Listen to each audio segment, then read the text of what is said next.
Hello and welcome you all to our history class. It's Deepak Tiwari, your history teacher. Today I am with a new topic, India in 18th century, in which we will discuss about the declination of the Mughal Empire. Okay, I have divided these declination of the Mughal Empire in 8 parts.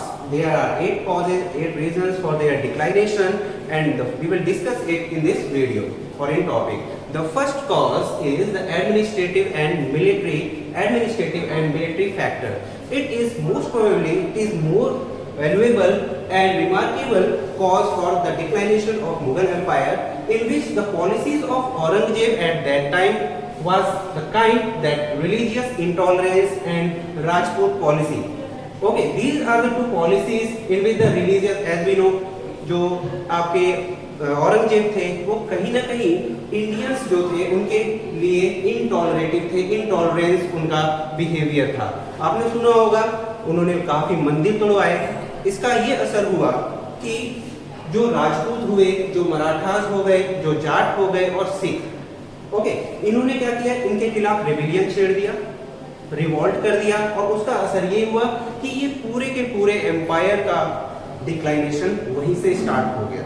Okay, and about the Rajput policy we all have learned in the previous class that Akbar has established the Rajput matrimonial alliance. Okay, the matrimonial alliance with the Rajputas, in which these have the better relation between the Rajputs and Mughals. But the time later, at the period of Aurangzeb, the Rajput policy is not going so good at that time.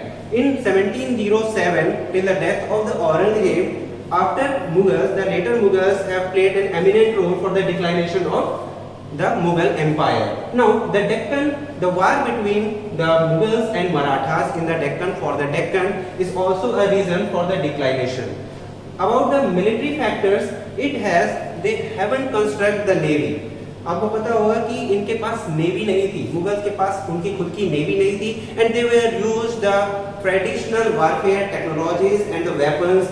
But later on, the later Mughals were not fully convinced with it. Now, the second cause was the weak and the inefficient successors. Okay, the lack of worthy. If you talk about the later Mughals, they are lack of worthy and competent successors. इनके जितने भी successors थे उनमें कोई भी क्या कह सकते कैपेबिलिटी और एलिजिबिलिटी नहीं थी जिससे कि वो उस शासन को, उस रूल को चला सकते थे, उस एम्पायर को चला सकते थे. और उसका कारण ये हुआ कि ये जो फाइनेंशियल बैंकरप्सी हो गई, उनके बीच में करप्शन होने लगा और पूरे के पूरे जो ट्रेजरी थी उसको खाली करते चले गए. पूरी तरीके से उनकी जो लाइफ थी वो लग्जरियस थी, लेविश लाइफ वो हमेशा जीना चाहते थे. उनका जो लाइफ स्टाइल था वो लग्जरियस था, जिसकी वजह से क्या हुआ, जो ट्रेजरी थी वो खत्म होती चली गई और उन्होंने कभी भी एडमिनिस्ट्रेशन के ऊपर ध्यान नहीं दिया.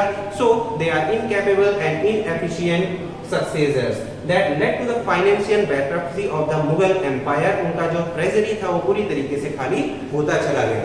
Now the third cause is weak administration and military organizations. We have discussed about the Akbar in our earlier classes. Okay, Akbar created or established the Mansabdari system and which system?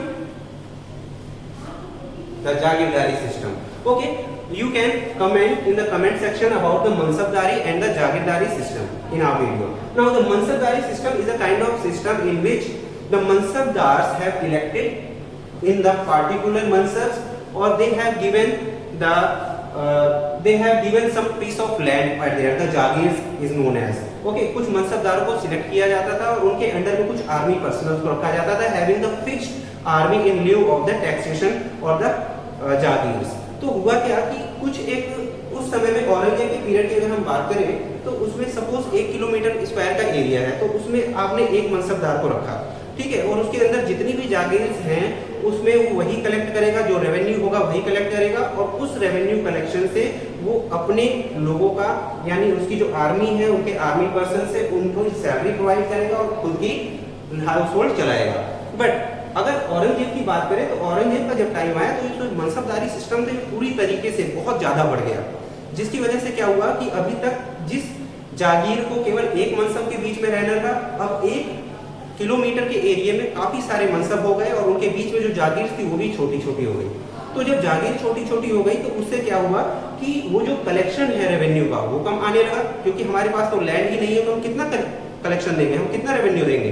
तो जिसके चलते क्या हुआ कि मनसबदारी system में shortage of jagirs की shortage हो गई, क्योंकि मनसबदार बढ़ गए, मनसबदारी बढ़ गई, and it create the extremely corrupt form और the situation for the Mughal और द मनसबदार और द एडमिनिस्ट्रेशन, जिसके चलते वो करप्शन बढ़ने लगा। और लोगों ने क्या किया, ये जो मनसबदार थे इन्होंने करप्ट पॉलिसी अपनानी शुरू कर दी और करप्ट मेथड अपनाया to maintain the quota of their army, जिसके चलते इसका डिक्लाइनेशन हुआ।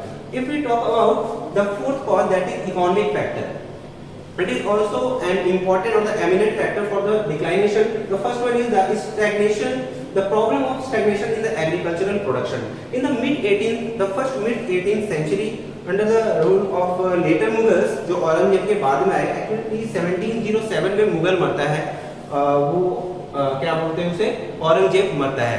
देन औरंगजेब के मरने के बाद जो लेटर मुगल्स आते हैं, उस समय में स्टार्टिंग 18th सेंचुरी में जो स्टैग्नेशन की प्रॉब्लम होती है for the agricultural production, agricultural production बहुत ही जल्दी घट जाता है। क्यों? उसका कारण होता है क्योंकि जागीर छोटी छोटी हो गई है।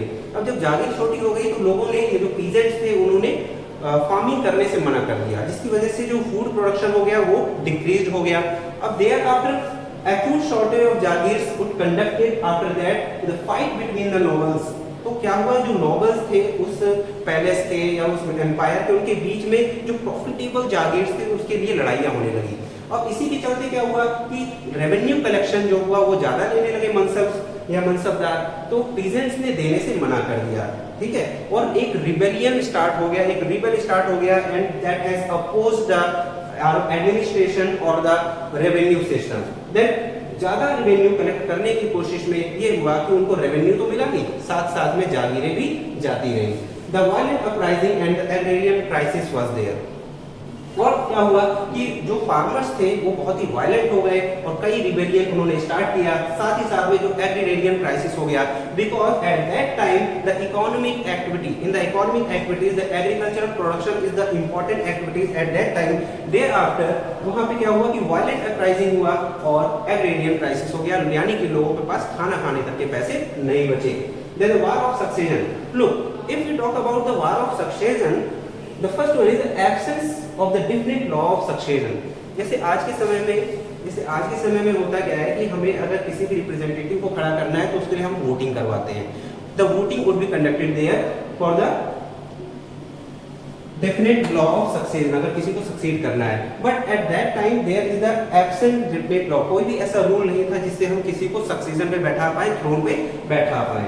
तो इसके चलते क्या होता था, जब भी कोई मुगल मरा, ठीक है, किसी की डेथ हुई, तो उसके बाद जितने भी उसके रिलेटिव्स होते थे वो उस थ्रोन के लिए, उस थ्रोन को अपने बैठने के लिए उनके बीच में लगातार कंटिन्यूअस स्ट्रगल होना स्टार्ट हो जाता था।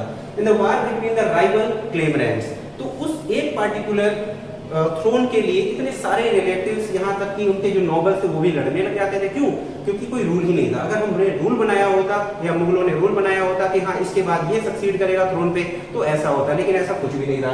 Then war between the rival claimants led to the bitterness, जिसके चलते क्या हुआ, आपस में ही लोग लड़ने लगे, उनके नॉबल्स और उनके जो थे लोग रिलेटिव्स आपस में ही लड़ने लगे, जिसकी वजह से काफी ब्लड शेड हुआ और कई रिबेलियंस रिबेल्स भी स्टार्ट होते हैं। Then it create the burden of the treasury, और इससे क्या होता है, जो शासन होता है उसके बीच में, उसमें जो ट्रेजरी होती है वो धीरे धीरे खाली होने लगती है, यानी इकोनॉमिकली भी वो कमजोर होते जाते हैं और थ्रोन भी खाली रह जाता है, और अगर थ्रोन भरता भी है तो बहुत ही शॉर्ट ड्यूरेशन ऑफ टाइम के लिए। Then let it led to the frequent political upheavals in the Mughal empire that creates the diminution of the empire as well as its declination।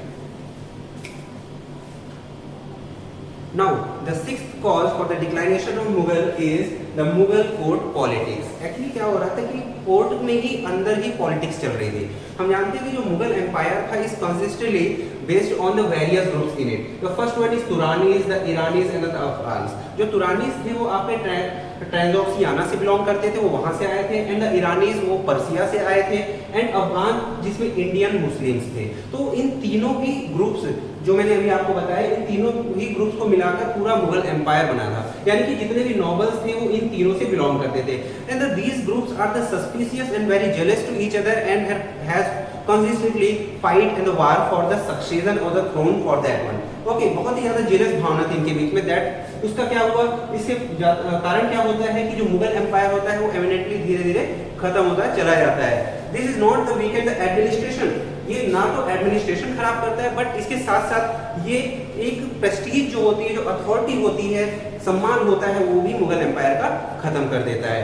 And if you talk about the next that is the external threat. अब जितना इसके internal जो चीजें चल रही थी, conspiracies चल रही थी और जो थ्रेट चल रहे थे, इसके अलावा एक्सटर्नल थ्रेट्स भी थे जिसके कारण मुगलों का क्या हुआ, डिक्लाइन हुआ।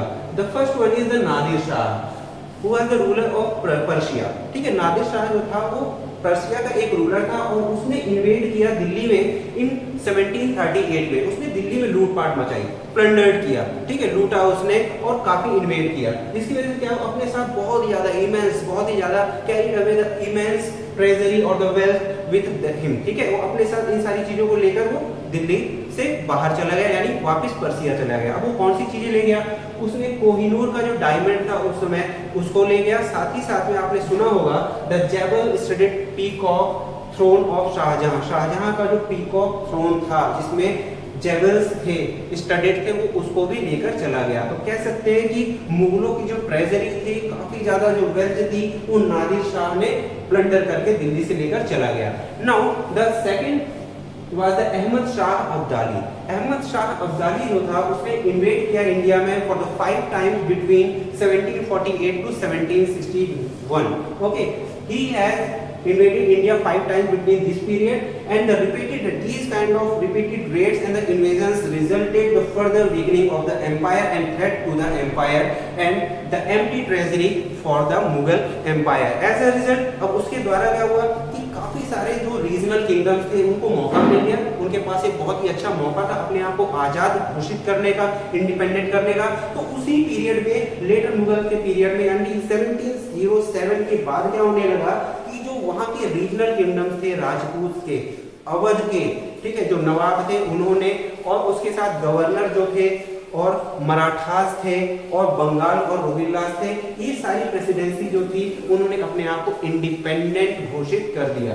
Now the eighth and the last cause for that is the growing European powers. We have talked about that military of the Mughal was not so high tech. ठीक है, वो ट्रेडिशनल वारफेयर टेक्नोलॉजीज और वेपन्स का use करते थे, but the European countries that the English or the French East India companies have the eminent and the technical weapons and the warfare technologies. They have came to India for the trade, but later on they spied seeing that Mughal Empire is now threatening, बहुत ही कमजोर होता चला जा रहा है, तो उसका फायदा उठा के they have set here their own throne or their own kind of trade with the ruler। ठीक है, अभी तक ट्रेड था, अब वो रूलर के तौर पर काम करने लगे। And these are the 8 points which we have studied today, the declination of the Mughal Empire। Okay, and bye।